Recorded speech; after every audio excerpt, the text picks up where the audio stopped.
Chapter 18 of Dorothy and the Wizard in Oz by L. Frank Baum. The Trial of Eureka the Kitten.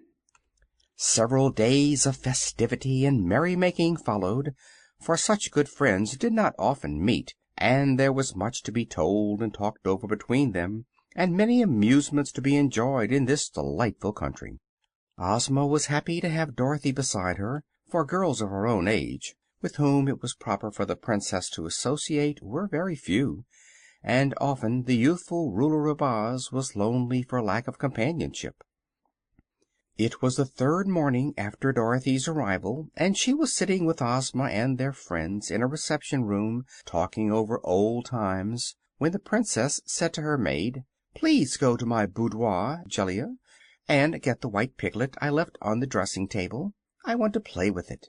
Jellia at once departed on the errand, and she was gone so long that they had almost forgotten her mission when the green-robed maiden returned with a troubled face. "The piglet is not there, your Highness," said she. "Not there!" exclaimed Ozma. "Are you sure?" "I have hunted in every part of the room," the maid replied.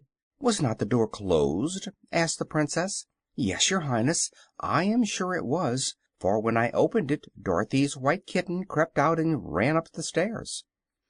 Hearing this, Dorothy and the Wizard exchanged startled glances, for they remembered how often Eureka had longed to eat a piglet.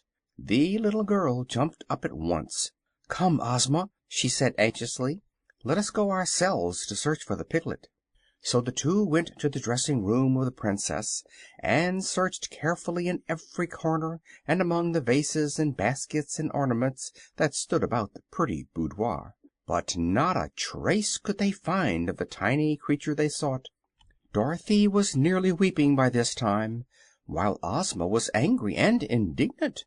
When they returned to the others, the Princess said, "There is little doubt that my pretty piglet has been eaten by that horrid kitten, and if that is true the offender must be punished." "I don't believe Eureka would do such a dreadful thing," cried Dorothy, much distressed. "Go and get my kitten, please, Jellia, and we'll hear what she has to say about it." The green maiden hastened away, but presently returned and said, "The kitten will not come. She threatened to scratch my eyes out if I touched her." "Where is she?" asked Dorothy. "Under the bed in your own room," was the reply. So Dorothy ran to her room and found the kitten under the bed. "Come here, Eureka," she said.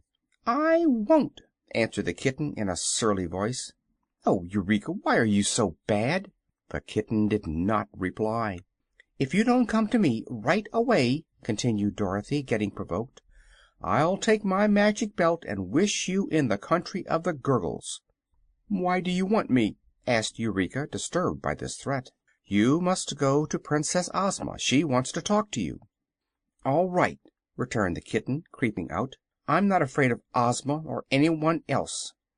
Dorothy carried her in her arms back to where the others sat in grieved and thoughtful silence.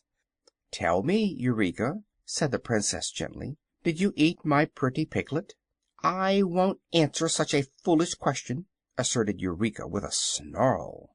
"Oh, yes, you will, dear," Dorothy declared. "The piglet is gone, and you ran out of the room when Jellia opened the door. So if you are innocent, Eureka, you must tell the Princess how you came to be in her room, and what has become of the piglet." "Who accuses me?" asked the kitten defiantly. "No one," answered Ozma. "Your actions alone accuse you. The fact is that I left my little pet in my dressing room, lying asleep upon the table, and you must have stolen in without my knowing it. When next the door was opened you ran out and hid yourself, and the piglet was gone." "That is none of my business," growled the kitten. "Don't be impudent, Eureka," admonished Dorothy. "It is you who are impudent," said Eureka, "for accusing me of such a crime when you can't prove it except by guessing." Ozma was now greatly incensed by the kitten's conduct. She summoned her Captain General, and when the long, lean officer appeared she said, "Carry this cat away to prison and keep her in safe confinement until she is tried by law for the crime of murder." So the Captain General took Eureka from the arms of the now weeping Dorothy, and, in spite of the kitten's snarls and scratches, carried it away to prison. "What shall we do now?" asked the Scarecrow with a sigh, for such a crime had cast a gloom over all the company. "I will summon the court to meet in the throne room at 3 o'clock," replied Ozma. "I myself will be the judge, and the kitten shall have a fair trial." "What will happen if she is guilty?" asked Dorothy. "She must die," answered the Princess. "9 times?" inquired the Scarecrow. "As many times as is necessary," was the reply. "I will ask the Tin Woodman to defend the prisoner. Because he has such a kind heart, I am sure he will do his best to save her.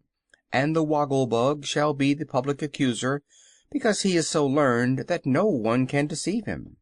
"Who will be the jury?" asked the Tin Woodman. "There ought to be several animals on the jury," said Ozma, "because animals understand each other better than we people understand them. So the jury shall consist of the Cowardly Lion, the Hungry Tiger, Jim the Cab Horse, the Yellow Hen, the Scarecrow, the Wizard, Tik-Tok the Machine Man, the Sawhorse, and Zeb of Hugson's Ranch. That makes the 9 which the law requires, and all my people shall be admitted to hear the testimony." They now separated to prepare for the sad ceremony, for whenever an appeal is made to law, sorrow is almost certain to follow, even in a fairyland like Oz. But it must be stated that the people of that land were generally so well behaved that there was not a single lawyer amongst them, and it had been years since any ruler had sat in judgment upon an offender of the law. The crime of murder being the most dreadful crime of all, tremendous excitement prevailed in the Emerald City when the news of Eureka's arrest and trial became known. The Wizard, when he returned to his own room, was exceedingly thoughtful. He had no doubt Eureka had eaten his piglet, but he realized that a kitten cannot be depended upon at all times to act properly, since its nature is to destroy small animals and even birds for food, and the tame cat that we keep in our houses today is descended from the wild cat of the jungle, a very ferocious creature indeed. The Wizard knew that if Dorothy's pet was found guilty and condemned to death, the little girl would be made very unhappy. So, although he grieved over the piglet's sad fate as much as any of them, he resolved to save Eureka's life.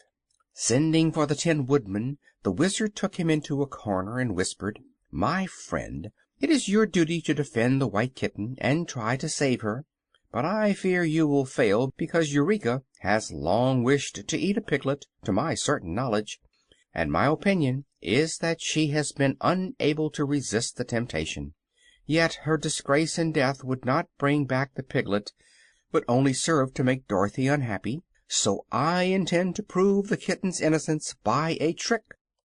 He drew from his inside pocket one of the 8 tiny piglets that were remaining, and continued, "This creature you must hide in some safe place, and if the jury decides that Eureka is guilty, you may then produce this piglet and claim it is the one that was lost.